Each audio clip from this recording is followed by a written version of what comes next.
The rain hadn't stopped for hours. It tapped steadily against the small apartment window, echoing the ache in Douglas's chest. He sat at the edge of his bed, staring at his phone like it had betrayed him. The photo on the screen, Doris smiling. Her arms around Gilbert should have been harmless. But it wasn't, because Douglas knew that smile. He knew the way her eyes crinkled just slightly when it was real, and it was real in that picture. Too real. He hadn't heard from her in 2 days, just silence. That kind of silence that creeps under your skin and tells you the truth you don't want to hear. She didn't even say goodbye. No explanation, no warning. One day, they were planning their vacation to Italy. The next, she was gone. And now, he knew why. Douglas tossed the phone across the bed and stood up, pacing. His hands kept clenching into fists, not from anger but from this heavy thing in his chest. He had trusted her with everything, with stories he never told anyone, with dreams he hadn't dared to say aloud before. He gave her his time, his love, his patience, and she gave him lies. Or maybe not even that, maybe she just gave up without saying a word. He walked into the kitchen and poured himself a glass of water with shaky hands. His apartment felt smaller than usual, like the walls were closing in. Every corner of the place reminded him of her. The mug with the lipstick stain still in the sink, her scarf still on the hook near the door, the tiny cactus they bought together, sitting on the windowsill, drooping like it missed her too. That's when Mary called. He didn't want to answer. He didn't feel like talking, especially not to someone who had warned him about Doris months ago. But the phone kept ringing, and part of him didn't want to be alone with his thoughts anymore. "Yeah," he said, his voice low. "Douglas," Mary said gently, "I just saw the picture. I wasn't sure if you knew." He laughed, a bitter sound. "Oh, I know, I'm sorry," she said, and she sounded like she meant it. He didn't say anything. "I didn't want to be right," she added after a pause. "You warned me," he said, leaning against the fridge. "You told me she was too close to Gilbert." "She was," Mary said softly, "but you didn't want to see it." He didn't. And that hurt more than anything. That he'd seen the signs, the late replies, the excuses, the emotional distance, and still clung to hope like a fool. "You want company?" Mary asked. "I can come over." He shook his head, then realized she couldn't see him. "No, I'm fine." She didn't push. She never did. That was the thing about Mary. She was always there quietly, never demanding anything from him, just present. After they hung up, Douglas walked back to the window. The city lights blurred behind the rain, and for the first time in years, he felt truly alone. He hadn't just lost Doris. He'd lost something deeper, the belief that love, if you gave it your all, would stay. He thought back to how it started. The long walks with Doris, their endless conversations, the shared silences that felt full instead of empty. He remembered the way she used to look at him, like he was the only person in the room.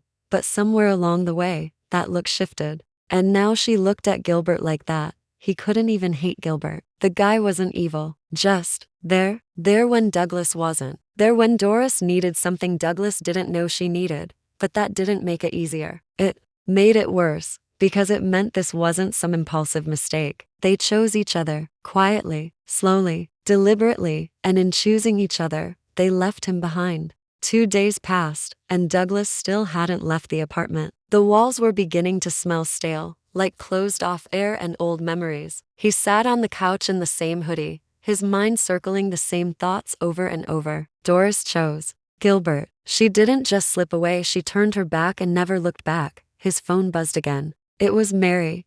"You should get out for a bit. Coffee? Or just air? Something." He didn't reply, but a few minutes later, he grabbed his coat. Maybe she was right. Maybe he needed to stop rotting in that space that still smelled like her perfume. They met at a small cafe near the Riverwalk. Mary was already sitting outside with 2 drinks, a soft smile waiting for him like always. Her kindness hit him like a slap. "You look like shit," she said, but her tone was light, careful. "Feel worse?" Douglas muttered, sitting across from her. There was a silence between them that wasn't awkward, just heavy. Mary was one of those people who didn't fill the silence for the sake of it. And right now, he appreciated that more than he could say. "I don't know how to get past it," he said finally. "They didn't just cheat, they erased me."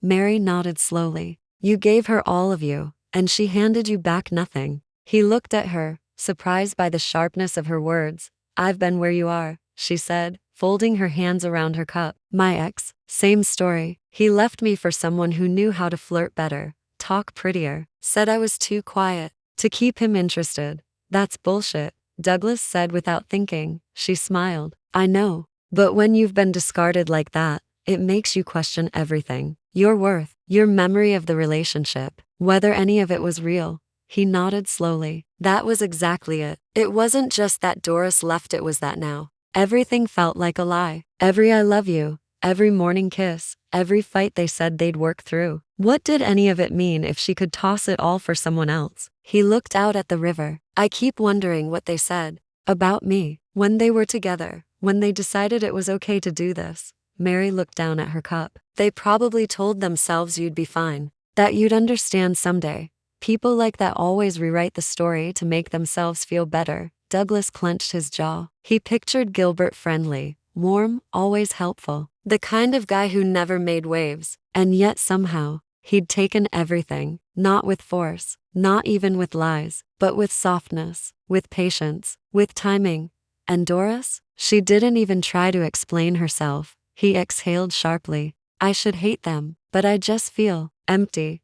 That's grief, Mary said. You're mourning the version of her that existed in your head. The one who wouldn't do this. Douglas nodded again. His fingers were tight around the paper cup, and he forced them to relax. Can I say something? Mary asked. Of course. I don't think they expected you to break this hard. I think they expected anger, rage, maybe even silence. But not this. What do you mean? I mean, they thought they were just removing you from the picture. But what they really did was kill a part of you that trusted people. He swallowed hard. Because she was right. And it scared him. Mary leaned back. But it doesn't have to stay dead. He didn't respond. He didn't know how to. All he knew was that the ache was deep, and he didn't know what to do with it. She stood and offered a hand. Come on, walk with me. And he did. Not because he believed anything would get better today, but because walking was easier than standing still. The evening air was cold, sharp enough to sting the lungs with every breath. Douglas and Mary walked side by side down the river path, their footsteps quiet on the wet pavement. The city lights shimmered on the water, broken and scattered just like him.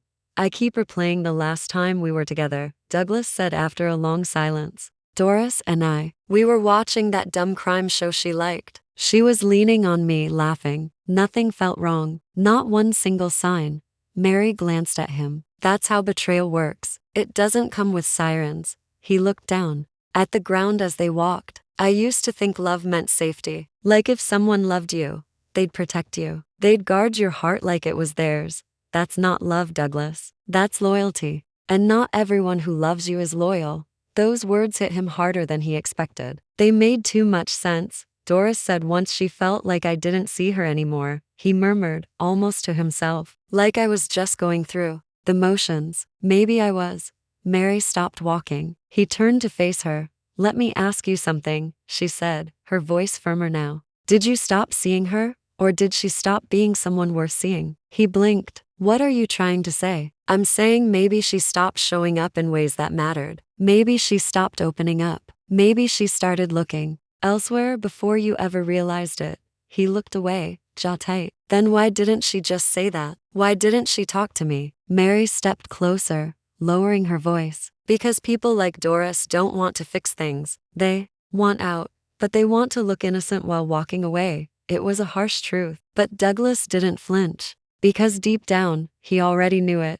Gilbert was always around, he muttered. Always, polite, supportive, always knew the right things to say. I thought he was just being a good friend. Mary gave a short, dry laugh. Men like Gilbert wait in shadows. They don't steal, they inherit. They listen to complaints, position themselves as the better option, and when the moment's right, they step in like heroes. Douglas stared at her. You really believe that? I know that, she said, because I've seen it. I've felt it. The quiet betrayal. The slow erosion of trust that leaves you too confused to even be angry. A silence hung between them, heavy, but understanding. You're angry with her, Mary said gently, but you're also blaming yourself. Douglas looked out over the river again. Because I chose her. I let her in. I gave her so much of me. And maybe I wasn't perfect, but I didn't deserve this. No, you didn't, Mary said. But that doesn't mean you should let This version of her keep living inside you. She's gone. The one you loved isn't coming back. So stop trying to figure out what you did wrong and start figuring out who you were before she broke you.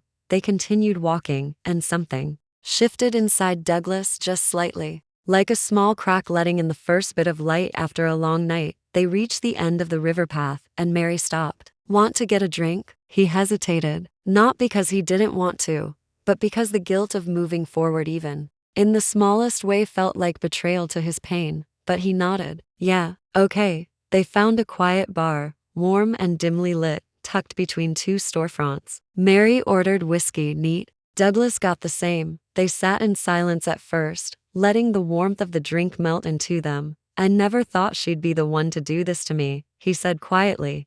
No one ever does, Mary replied. But people don't betray you because of who you are. They do it because of who they are. He nodded slowly, and for the first time in days, Douglas felt something he hadn't felt since it all fell apart. Not happiness, not peace, but clarity. It was nearly midnight when Douglas returned to his apartment. The street outside was empty, silent except for the hum of distant traffic. Inside, everything was just as he'd left it: the scarf, the cactus, the empty silence. But something was different now, slightly, not enough to stop the ache, but enough to dull its edge. He dropped his keys on the counter and looked around like he was seeing the place for the first time in months. Every object here had been part of a story, their story. But it wasn't their place anymore. It was his. The photo of him and Doris still sat on the shelf above the TV. He stared at it for a long moment. She was laughing in it, leaning against his chest. His arm was around her, protectively, like he believed she'd never go anywhere. Douglas picked up the frame, held it in his hands for a second, and then turned it face down. Not out of anger, but out of mercy for himself. That chapter was over. He didn't need to keep reading it. His phone buzzed again. Mary, you doing okay? He hesitated, then typed back, Douglas, not great, but better than before. There was no reply, just the familiar dots. Then they vanished. She was giving him space, and he appreciated that more than she probably realized. He didn't sleep that night. Instead, he sat on the balcony with a blanket over his shoulders, sipping leftover whiskey and watching the sky shift from black to navy. He thought about how fast things change, how love turns cold, how people you trust carve out space in your chest and then leave it hollow. He remembered the time Doris told him she didn't believe in soulmates, that people come into your life for a season. At the time, he thought it was just her being cautious, protecting herself. But now he wondered if she was warning him. Maybe she never saw forever the way he did. Around the M, he finally lay down and closed his eyes. Sleep came in fragments: an hour here, 30 minutes there. By noon, he was awake again, exhausted, but oddly clear-headed. He stood in the bathroom, staring at himself in the mirror. His eyes were red, skin dull, beard uneven. He looked like someone who'd been through a storm, but he was still standing. He showered, trimmed the beard, cleaned the kitchen, tossed out the mug with the lipstick stain and moved the cactus to the fire escape. He didn't know why, but it felt like a step forward. Then he opened a drawer and pulled out something he hadn't touched in weeks: his old sketchbook. Doris never cared for his art. She said it was a nice hobby, but never really looked at it. Never asked about what he was trying to express. Mary, though, she once spent an hour flipping through it, asking about every sketch. He opened to a blank page and stared for a while. His hands felt unsure, like they forgot how to move freely. But eventually they started. He didn't draw Doris. He drew himself sitting on a bench alone, looking out over water. Not sad, just still. Later that day, he got another message. Mary, I've been thinking about what you said about being erased. You weren't. I see you. Always have. Douglas stared at the message. For a moment, his throat tightened. He typed back, Douglas, thank you. That means more than you know. Then after a pause he added, Douglas, want to come over tonight? Just talk. Her reply was instant. Mary, yeah, I'd like that. As the day faded, Douglas didn't feel healed or whole or anything poetic like that. But he felt like someone crawling out of a wreck, breathing again, moving forward step by messy, uncertain step, and sometimes that's more than enough. Mary showed up just after 7, carrying a small paper bag and a bottle of wine. She looked like she belonged there, like she had all along. even though she never really had. Douglas opened the door and stepped aside silently, letting her in. Without words, they didn't need them right away. I brought those weird cookies you used to like, she said, setting the bag on the counter. The ones with the lemon filling. He cracked a small smile. You remembered. Of course I did. They shared the wine and cookies on the couch, both curled up on opposite sides, their legs barely touching. The television was off. The room was quiet except for the faint noise of city life drifting through the window. After a while, Mary turned to him. Did she ever say why? Douglas shook his head. No, she just disappeared, like a ghost. I asked her once, just after I found out, texted her. You know what she wrote back? Mary looked at him, eyes soft. She said, I didn't plan it, Douglas. It just happened. He laughed dryly. As if love is a car accident. Mary's face didn't change, but her hands tightened slightly around her wine glass. She planned it, Douglas continued, staring at nothing. Maybe not in the beginning, but somewhere along the way, she knew what she was doing. She just didn't have the guts to tell me. She didn't need to tell you, Mary said. She let Gilbert do that for her. It's the oldest trick. In the book, Douglas frowned. You think he meant to ruin us? I think, Mary said carefully. He saw a door and walked through it. And Doris let him. They sat with that for a moment. Then she asked the question he hadn't dared to think too hard about. Do you miss her? He didn't answer right away. He thought about the way Doris used to brush her hair in the morning, how she talked to herself when cooking, how she used to touch his face like he was something fragile. He thought about how that touch disappeared before she ever left. I miss the version of her I thought was real, he said finally. But that version doesn't exist anymore. Maybe she never did. Mary nodded slowly. That's the hardest part, isn't it? Mourning a person who's still alive. He looked at her. How do you do it? You talk like you've already been through this 1,000 times. She smiled, but it was a sad, knowing kind of smile. Because I have, and because I never let one heartbreak define who I am to the people who still matter. Douglas sat back, her words sinking in. She didn't say to men or to someone else. She said to the people who still matter. That struck him. You matter, he said suddenly, not even planning to. You've always mattered. I just didn't see it before. Mary's expression didn't change, but her eyes held something like recognition. Not surprise, not relief, just understanding.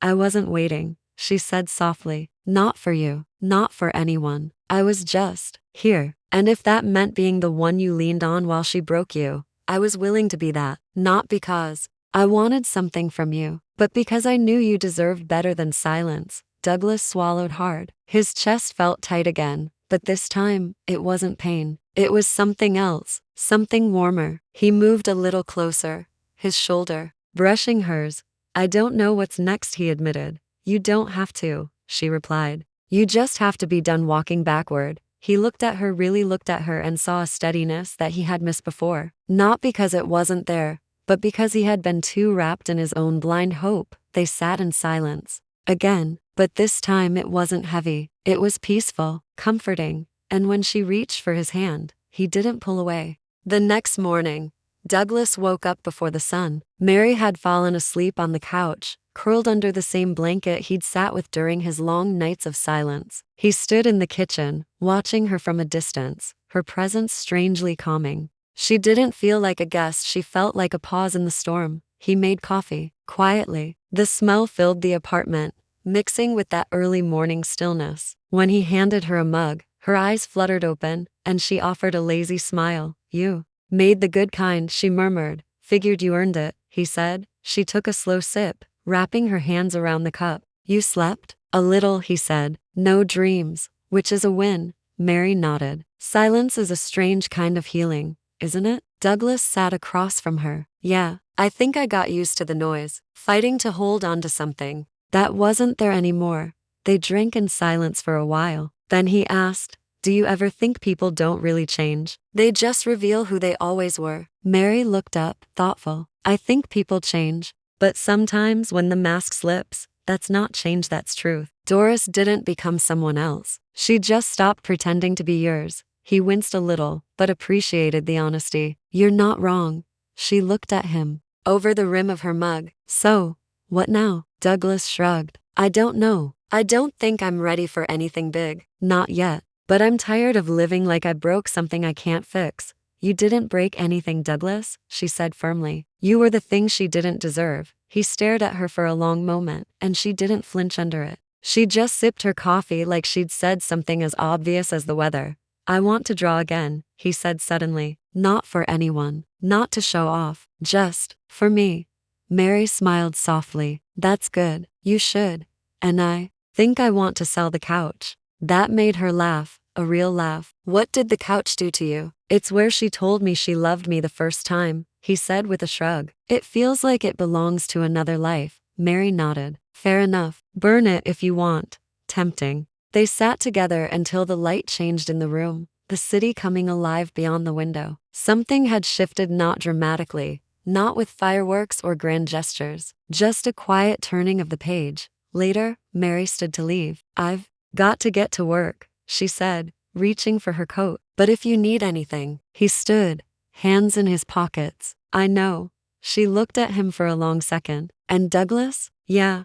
Don't let what she did stop you from seeing what's still in front of you. He swallowed. I'm trying. She nodded, then left without another word, and the door closed softly behind her. Douglas stood there for a moment. The apartment was quiet again, but it wasn't the crushing silence it had been before. It was still, and somehow stillness was no longer the enemy. He opened his sketchbook, a new page, a blank space. This time, he didn't draw pain. He didn't draw Doris. He didn't even draw himself. He drew two chairs facing the ocean, empty, but full of possibility. Then he picked up his phone, hovered his thumb above Mary's name, typed, dinner? My turn to cook, sent it, and for the first time in weeks, Douglas smiled and meant it. That night, Douglas stood in his kitchen, sleeves rolled up, chopping vegetables with more focus than he'd put into anything in weeks. The counter was a mess, spices scattered, olive oil dripping down the side of a bottle,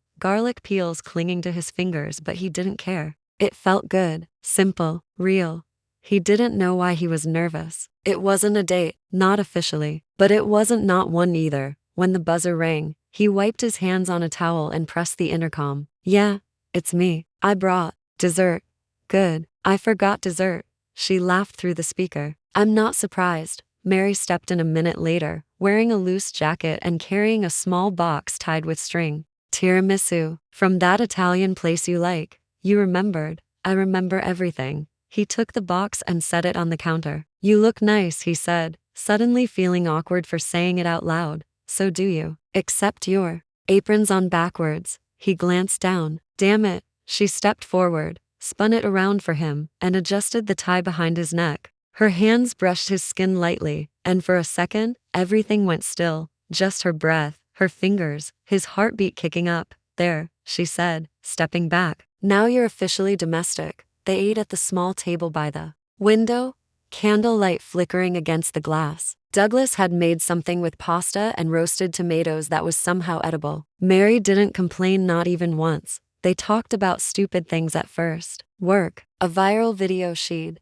sent him, the time he broke a chair trying to fix it with duct tape. But as the plates emptied, the conversation drifted back into deeper waters. Did she ever say anything about me? Mary asked quietly. Douglas put his fork down. Once, we were fighting, and I said you were the only person who understood what I was trying to build. She rolled her eyes, said you were just waiting for me to fail. Mary didn't flinch, but her lips pressed into a thin line. Sounds like her. I didn't believe it, Douglas said quickly. I told her you were my friend. She said, I was blind.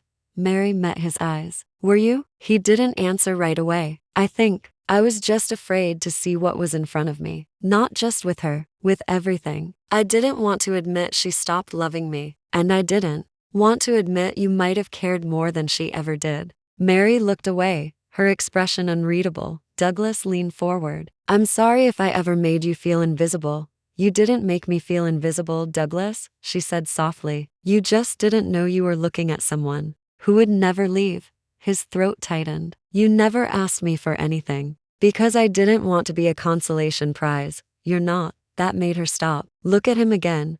You're not a backup plan, Mary. You're the first thing that's felt honest in a long time. She didn't reply right away. She looked at him like she was trying to decide if she could believe that, if she could trust it. He didn't push her, just waited, gave her space. I never wanted her to hurt you, she said finally. But I also won't pretend I didn't see it coming. And that part of me wasn't relieved when it ended. I think you saved me, he said. No, I think you just finally stopped trying to save someone who didn't want to be saved. The candles burned low. The wine was nearly gone. The silence between them wasn't heavy now, it was charged, alive. Douglas stood, walked around the table, and sat next to her instead of across. Can I ask you something? He said. Sure. If I had met you first, do you think it would have been different? Mary smiled faintly. You did meet me first. You just weren't ready. And now? She turned toward him. Now I think you're trying, and that's enough for today. Their eyes met. He didn't move. Neither did she. But the space between them had vanished. The kiss, when it happened, was soft, not desperate, not hungry, just quiet, like a question that finally found its answer. They didn't rush anything. After the kiss, they sat quietly on the couch, close but not clinging. There was no awkwardness, no pressure, just two people who had spent a long time pretending not to feel something that had always been there. Mary leaned her head on Douglas's shoulder, and he rested his cheek against her hair. The apartment, which had felt like a tomb for weeks, now felt like it had a heartbeat again. I don't want to mess this up, Douglas said softly. You won't, she replied without hesitation. How can you be so sure? She lifted her head and looked at him. Because you already lived through the worst part, and you still have kindness left. That means something. He didn't answer, but he held her hand tighter. Later, after she left for the night, Douglas found himself pacing around the apartment not because he was nervous, but because his mind was filled with questions that hadn't existed before. Could this become something real? Could he trust what was growing between them? Or was he just afraid of being alone? He thought of Doris for the first time that day, not with longing, but with clarity. She had been a storm, unpredictable and dazzling. But storms don't stay. They move through, tear up everything, and vanish. Mary was something else entirely. She was calm. She stayed. She listened. She chose him, even when he was broken. He sat down and picked up his sketchbook again. This time, he drew something different. Two hands, one scarred, one steady, intertwined, resting gently together. The next few days passed quietly. He and Mary didn't define what they were, and they didn't need to. She'd come over and help him clean out the old memories, photos, clothes, little bits of the life he'd built with Doris. There were a few tears, a few moments where he froze with something in his hand and just stared at it too long. Once, while packing up a box of old notes and letters, Douglas found one Doris had written during their first year together. You make me feel like I matter, even when I don't feel like I do. Please don't ever let go of me. He read it twice, then set it down without a word. Mary watched him carefully. You okay? He nodded. It's strange. I thought this stuff would destroy me, but now it just feels like clutter. She smiled. You're healing. No, he said. I'm choosing peace. They took the box down to the dumpster together, and when the lid slammed shut, Douglas exhaled like he'd been holding that breath for months. That night, they sat on the balcony watching the city lights. Mary had her legs draped over his lap, and he was absently tracing small circles on her knee with his thumb. I think I'm scared, he said. Of what? That I'll wake up one day and lose this too. Mary looked at him seriously. I can't promise I'll never leave, Douglas. Life happens. People change. But I can promise I won't walk away in silence. He nodded, absorbing her words. They weren't wrapped in fantasy or false comfort. They were real, and that's what made them powerful. I've never had someone stay through the ugly parts, he said. Everyone leaves when I stop pretending to be okay. I saw you at your worst, she said, and I still wanted to come back. His eyes met hers, full of something heavy, something hopeful. I think I'm starting to believe I deserve that, she smiled. You do. You always did. He leaned in and kissed her again, deeper this time, less hesitant, and this time, it didn't feel like a goodbye to the past. It felt like the start of something worth holding on to. Weeks passed, and spring edged into the city like a soft secret. The cold faded, trees bloomed, the air smelled like second chances. Douglas was different now, not perfect, not healed in some grand, cinematic way, but lighter, sharper. He had started waking up earlier, sketching again every morning before work, filling page after page with ideas he hadn't touched in years. He even sold a few prints online, something Doris had once said was a cute little side thing. Now, it was his thing. It made him feel like he was still capable of creating something good. Mary became a part of his days in a way that didn't feel forced. She never asked for more than he could give, but she was always there at the edge of his moments, steady, patient. Sometimes she'd show up with coffee and sit on the floor while he painted.